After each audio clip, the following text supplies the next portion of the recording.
اگر تو میری ذات کے گرد گھوم رہا ہے، میرے ذاتی اقتدار کے تحفظ کی اور اس کے استحکام کی اور اس کی طوالت کی ضمانت ہے، تو پھر وہ تو ذاتی کام ہے، وہ تو یہ بھی کر رہے ہیں. پھر یہ سارے کے سارے کیا کر رہے ہیں؟ ہم تو 2 گھروں کی بات کر رہے ہیں نا. بہت بڑا ایک بارش قسم کا گھرانہ ہے کے پی کے کا. بریگیڈیئر اسلم گھمن، وہ نیب کے کمانڈر بھی رہے ہیں، ڈی جی ان کی لاسٹ میرا خیال ریٹائرمنٹ کے بعد ہی was D G F I A, یا نہیں sorry D G anti corruption ادھر پنجاب میں. بریگیڈیئر ریٹائرڈ اسلم گھمن، ان کی کتاب ہے ہاں یہ سچ ہے. آج کل وہ پی ٹی آئی میں ہوتے ہیں. کتاب پڑھ کے دیکھ لیں، وہاں قبرستانوں کی زمینیں بیچ کھائیں لوگوں نے، اور وہ اتنے مقدس مافیاز ہیں. سو یہ ملک مافیا در مافیا در مافیا، اور ہوا اس کے نتیجے میں یہ ہے کہ یہ جو کہتے ہیں نا کہ عوام اپنے حکمرانوں کا عکس ہوتے ہیں، یہ ٹاپ گلیشیئر ہی اگر زہریلا ہوگا، نیچے تک گندا غلیظ پانی آئے گا. اس سے ہوا یہ ہے کہ ولگرائزیشن میس لیول پہ ہو گئی ہے، کرپشن کلچر بن گئی ہے، یہ وے آف لائف، اور یہ حکمرانوں کی وجہ سے ہوا ہے. اچھا ایک چیز میں پوچھنا چاہوں گا، دیکھیں ابھی چھوٹی موٹی ہلکی پھلکی کرپشن پہ ہاتھ ڈالا جا رہا ہے، ہلکا پھلکا جس طریقے سے ڈالنا چاہیے وہ نہیں ڈالا جا رہا. بڑے بڑے یہاں پہ مگرمچھ جو ہے نا، ان کو 10 20 کو 50 کو 60 کو چوکوں میں لٹکا دینا، سب کام ٹھیک ہو جائے گا. اور پنڈ دا چودھری ہوتا ہے نا، انہوں پھڑ کے ذرا تھوڑی جی انہوں ہلا دیو نا، وہ سیٹ پورا پنڈ ٹھیک ہو جاتا ہے. لیکن وہ نہیں ہو رہا. پنڈ دے چودھری تے ہاتھ کوئی نہیں پا رہا، صرف چھوٹے موٹے لوگوں کے ہاتھ پہ رہے ہیں. اگر اسی طرح یہ سلسلہ جاری رہا، جس طریقے سے پولیٹیشنز جو ہے وہ they are hand in glove with each other, اور وہ انتظار کر رہے ہیں کہ جناب 3-4 مہینے لنگ جاؤ، ٹھیک ہے، اس تو بعد ایک ڈیبیٹ شروع ہو جائے گی میڈیا، اور وہ میڈیا میں ڈیبیٹ یہ شروع ہوگی جی کہ next chief of army staff کس کو ہونا چاہیے، نام پاپ اپ ہونے شروع ہو جائیں گے. ٹھیک ہے جی. اس کے بعد تھوڑا سا جناب اور ٹائم گزرے گا، پھر جناب نام آنا شروع ہو جائے گا جناب کہ فلاں چیف آف آرمی سٹاف بن سکتے ہیں 1 2 3 4 فلاں لوگ. تو وہ ایک آرگینوگرام ہے، آرگینوگرام فوج کا ہے. لوگ اس طرح دیکھنا شروع ہو جائے کہ ساری چیزیں ڈیفیوز ہو جائیں گی، سب اچھے دی رپورٹ ہے. اس تو بعد پھر پولیٹیشن مل جائیں گے، پھر جناب رگڑا فوج دا. دیکھو میرا تو تقیہ کلام بن چکا ہے، یا چند خاندان بچا لو یا پاکستان بچا لو. بھائی یہ جو رٹے رٹائے ہیں، یہ دیکھیں یہ مفادات کے بے شمار ٹولے ہمارے اپنے اندر موجود ہیں. یا یہ جاہل بہت ہیں یا یہ بکاؤ بہت ہیں. 2 ہی چیزیں ہیں کہ یہ ڈیموکریسی کہتے ہیں کہ مطلب جتنی گندی ہو اتنا ہی اس کو زیادہ ٹائم دینا چاہیے. او بھائی ٹائم ہے تمہارے پاس. ایک ڈیسپریٹ اٹیمپٹ، اور میں آپ کو بتاؤں دیانتداری سے پوری قوم سیدھی ہو جائے گی. ایک بار ایک میسج تو جائے کہ یہ جو بابائے قوم محمد علی جناح صاحب جو کر گئے تھے وہ کوئی لوارث نہیں ہے. جو کچھ یہاں ہوا، اس ملک کا قیام یا اس کی تخلیق جو ہے، یہ اس کے بعد کوئی لوارث نہیں ہو گیا، اس کا کوئی والی وارث ہے. آپ یقین کریں 50 سال کوئی بندہ میگا لیول پہ یا میکرو لیول پہ انہوں نے تو لوٹ بچائی ہوئی ہے. میں تو مذاقاً ایک بات کرتا تھا کہ اگر ان کو فوج کا خوف نہ ہو تو یہ پاکستان کے پلاٹ بنا کے بیچ دیں. وہ سندھ میں تو نکلا یہی کچھ ہے. نہیں وہ تو بیانے پھڑے ہوئے نہیں، جس طرح ان سو مینی ورڈز بیانے پکڑے ہوئے پاکستان کے. میں وہی عرض کر رہا ہوں کہ اب بالکل ناؤ نیور والی بات ہے، اور یہ پوری دنیا کو بتانا پڑے گا کہ بھی ہمارے ساتھ یہ ہاتھ ہوا ہے. ساتھ دنیا بھی ٹھیک ہو جائے گی. ایسے مثال جیوگرافیکلی ہماری لوکیشن ایسی ہے، ہاں جیوگرافیکلی بھی ہم لوکیٹڈ ایسے ہیں، ہماری لوکیشن ایسی ہے کہ 3 مہینے تو زیادہ کوئی بندہ ناراض رہنا بھی نہیں. کوئی بھی ملک ہو وہ ناراض رہ ہی نہیں سکتا. ان کے اپنے انٹرسٹ ٹھیک کہہ رہے ہیں، تو وہ اس میں کچھ نہیں. ہمارے ہاں آپ کو یاد ہے جب پرویز مشرف صاحب کے ٹیک اوور پہ کیا ہوا تھا، کدھر ان کے تھوبڑے سجے ہوئے تھے. یاد ہے ایک بندہ جو تھوڑی دیر کے لیے رکا تھا، اور the way he behaved US کا پریزیڈنٹ. جی ٹھیک ہے نا جی. اس کے بعد پھر دیکھ لیں بوٹ صاحب کے ساتھ. That's what I'm saying. اور یہ بالکل ہمارا ذاتی معاملہ ہے بھائی. اور غیر معمولی حالات ہیں. یہ غیر معمولی اقدامات کے بغیر رانا صاحب یہ ٹھیک نہیں ہو سکتے, کسی کو پسند آئے یا نہ آئے. اور دوسری بات میں تو کہتا ہوں جن کو بہت تکلیف ہے نا, میرے ہی فورم پہ آ جائیں, میرے ساتھ ڈسکس کرنے, بیٹھ کے ایک ڈائیلاگ کر لیتے ہیں کہ اس کا یہ میں کہتا ہوں شیم ڈیموکریسی بھی نہیں, یہ ڈیموکریسی کی پیروڈی ہے. یہ بالکل ایسے ہی ہے کہ آپ سکندر اعظم کا روپ دھار لیں. آپ کو سہراب مودی سکندر اعظم بنا تھا نا, یا پرتھوی راج نے بڑا خوبصورت رول کیا اکبر اعظم کا, لیکن وہ اکبر اعظم نہیں تھا. اسی طرح یہ ڈیموکریسی بھی جو ہے نا, یہ چڑیل ہے خون پینے والی, جس نے خوبصورت دوشیزہ کا نا وہ ایک روپ دھرا ہوا ہے. یہ ڈیموکریسی ہو تو میں پاگل ہوں 2015 میں اس کے خلاف بات کروں ڈیموکریسی کے. بالکل ٹھیک کہا جی آپ نے, یہ سارا بلیک بورڈ جو ہے نا پہلے صاف کرنا پڑے گا, دوبارہ سے اس کو نئے سرے سے اس کو کرنا پڑے گا. ادروائز کوئی آپشن نہیں ہے. ایک انسٹیٹیوشن بچ گیا اس ملک کا, افواج پاکستان. 4-6 مہینے اور گزر گئے تو ان سب پولیٹیشن نے مل کے افواج پاکستان پڑ جانا. چلتے چلتے عرض کر دوں جی, یہ بھی ایک کلیشہ ہے کہ جغرافیائی سرحدوں کی حفاظت. جغرافیائی سرحد کیا ہوتی ہے؟ اگر آپ اندر سے, میرا جغرافیہ ہے یہ, اندر سے مجھے اللہ معاف کرے کینسر ہو جائے, ایڈز ہو جائے, حفاظت یہ جغرافیائی سرحدوں کی نہیں, اندر زیادہ بڑا طوفان آیا ہوا ہے. ایک بریک لے لیں جی, اس کے بعد واپس آتے ہیں جی.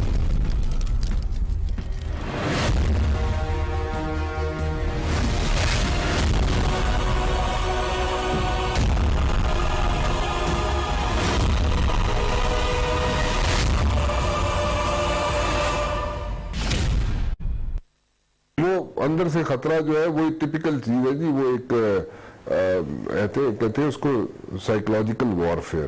اس سائیکولوجیکل وارفیئر میں نا وہ ٹول بناتے ہیں ٹیررسٹ, اور وہ بھی اندر سے بندے چنتے ہیں اس ملک کے اندر سے. ٹینکیں توپیں جہاز نہیں آئیں گی یہاں پہ لڑائی کرنے کے لیے, اندر سے بندے ہیں وہی لڑتے رہیں گے اور وہی ڈیمیج کرتے رہیں گے. سو اس کو ختم کرنے کے لیے دوبارہ سے ساری چیزیں ختم کرنی پڑیں گی, دوبارہ سے ساری چیزیں ایرکٹ کرنی پڑیں گی, دوبارہ سے ریفارم کرنا پڑے گا. سب کچھ ایسے نہیں چلے گا کام.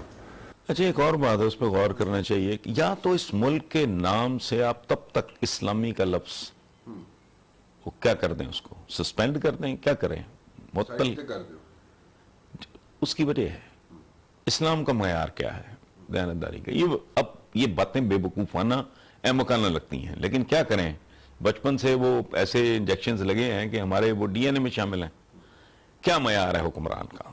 عمر بن عبدالعزیز بہت زیادہ لیوش قسم کی زندگی گزارتے تھے, اور انتہا یہ تھی کہ وہ ایسا پرفیوم استعمال کرتے تھے کہ بازار میں سے گزر جانے کے بعد گھنٹوں تک ہر نئے آنے والے کو پتہ لگ جاتا تھا کہ عمر یہاں سے گزر کے گیا ہے.